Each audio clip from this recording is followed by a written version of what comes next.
बिस्मिल्लाहिर्रहमानिर्रहीम। नाज़िर असबाद से मैं इकबाल जो नाज़रीन, आज का मेरा जो मुखातिब है, जो टॉपिक है,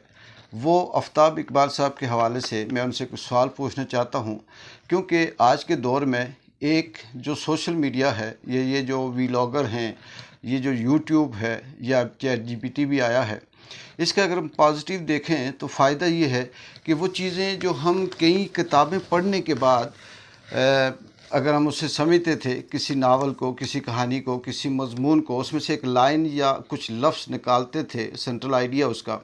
तो अब 10 मिनट का किसी भी तारीख़ से ताल्लुक़ रखने वाले शख्स को सुने तो आपको बहुत सी चीज़ें हिस्ट्री से मिल जाती हैं। आफ्ताब इकबाल साहब से ये सवाल है मेरा, मैं ये कहना चाहता हूँ कि आपके वीलॉग हों या किसी और मोहित पीरज़ादा के हों या इस तरह के ऐसे इंटेलेक्चुअल के जिनका ताल्लुक़ अपने वीलॉग के अंदर कहीं ना कहीं से वो तारीख़ के उन झरोकों को भी टच करते हैं, मैं ज़रूर सुनता हूँ। और उसमें से ज़रूरी नहीं कि मैं आपकी हर बात से इत्तफ़ाक़ करूं, लेकिन कुछ तारीख़ी हक़ाइक़ ऐसे होते हैं जो कहीं ना कहीं काम आ जाते हैं, जिसे हम कोट करते हैं।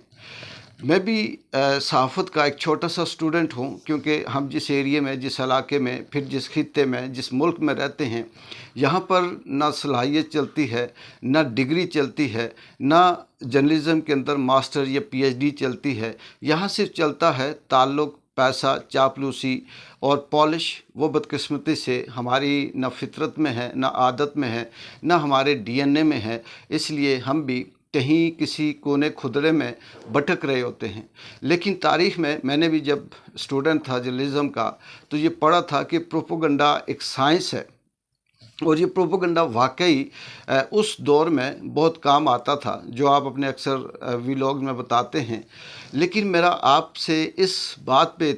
अब इख्तलाफ है, किसी तारीख़ी हवाले से नहीं, मैं सिर्फ़ इस ज़ाती जो ख़्याल है, जो नज़रिया है, उसकी बुनियाद पे बात करता हूँ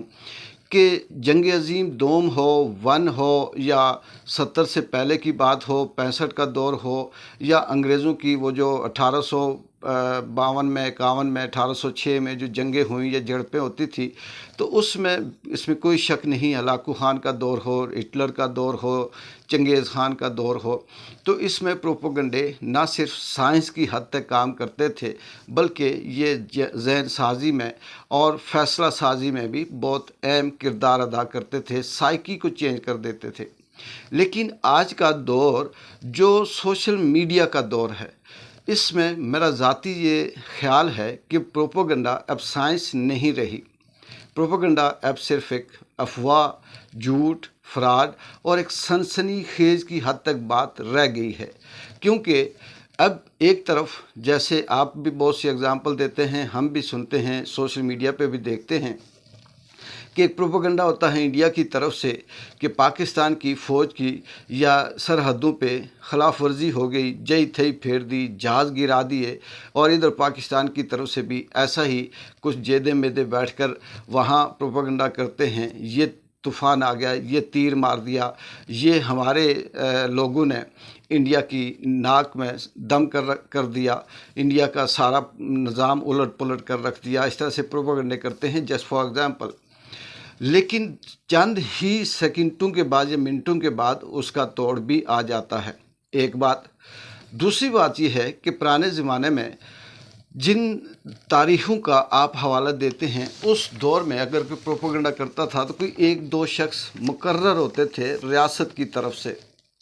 उनकी ये ड्यूटी होती थी, चाहे वो जासूसी कर रहे हों या मुखालफ किसी जगह से हों, या उस वक्त राइट साइड पे बैठने वाले लोगों में हों या लेफ़्ट साइड पे बैठने वाले लोगों में शामिल हों, उनका ये काम होता था कि वो कहीं ना कहीं से कुछ ऐसी मालूमात, झूठ सच लेकर जमा करके या अपनी उस दानिश की बुनियाद पर एक ऐसी साइकी बनाते थे जिससे कहीं किसी दुश्मन मुखालफ या किसी मुखालफ ग्रुप में ये खौफ पैदा हो कि ये तो बड़ा ख़तरनाक काम होने वाला है या हो रहा है।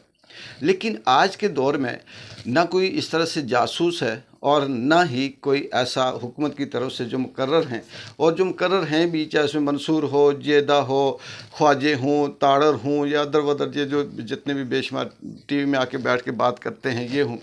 तो इनको चंद सेकंडों में हम जैसे बंदे जो दूर कहीं किसी कोने खुदरे में बैठकर दुनिया सारी की जो हालात हाजरा है उनसे भी नाबल्द होते हैं, बेखबर होते हैं, लेकिन अपने तजिए और तबसरे में उन बड़े बड़े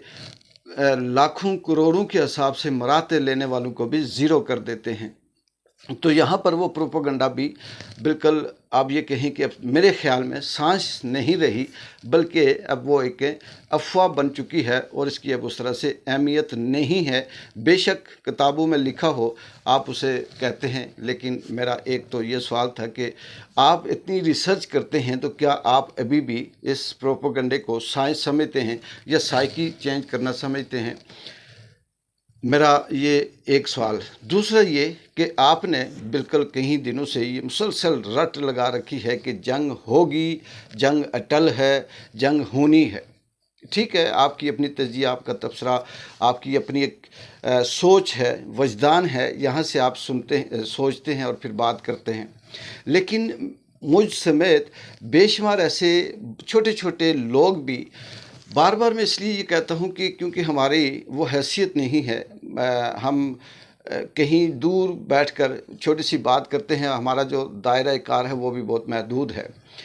तो हम जैसा बंदा भी ये तजिया करने में इस बात को कि जंग नहीं होगी, ये या तो नूरा कुश्ती है या ये ट्रक की बत्ती है।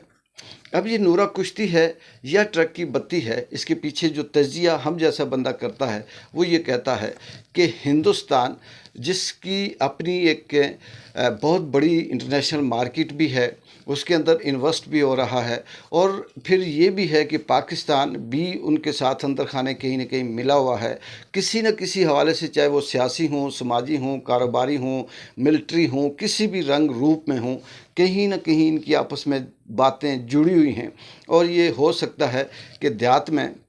जैसे दो शख्स अलग अलग ख़ानदानों से, बरादरियों से इलेक्शन लड़ रहे हों, तो वो अपने बरादरियों के लोगों को आपस में लड़ा कर, तो दोनों अलग अलग कबीलों के लोग अपने नंबर के लिए, अपने इलेक्शन जीतने के लिए इस तरह से एक लड़ाई झगड़ा करवाएंगे और उसको पीक तक लेके जाएंगे, ताकि लोगों को ये पता चले कि मैं अपनी बरादरी को सपोर्ट करता हूँ, ये अपनी बरादरी को सपोर्ट करता है, और यही दो कौमी नज़रिया बनाकर हम पेश कर देते हैं। मुझे ये लग रहा है कि इस वक्त भी सेम वही वाली सिचुएशन यहाँ क्रिएट है कि चाहे वो दो कौमी नज़रिए वाला रंग अपना दें, ट्रक की बत्ती के पीछे एक धोखा सा लगा कर रख दें, या फिर वो जो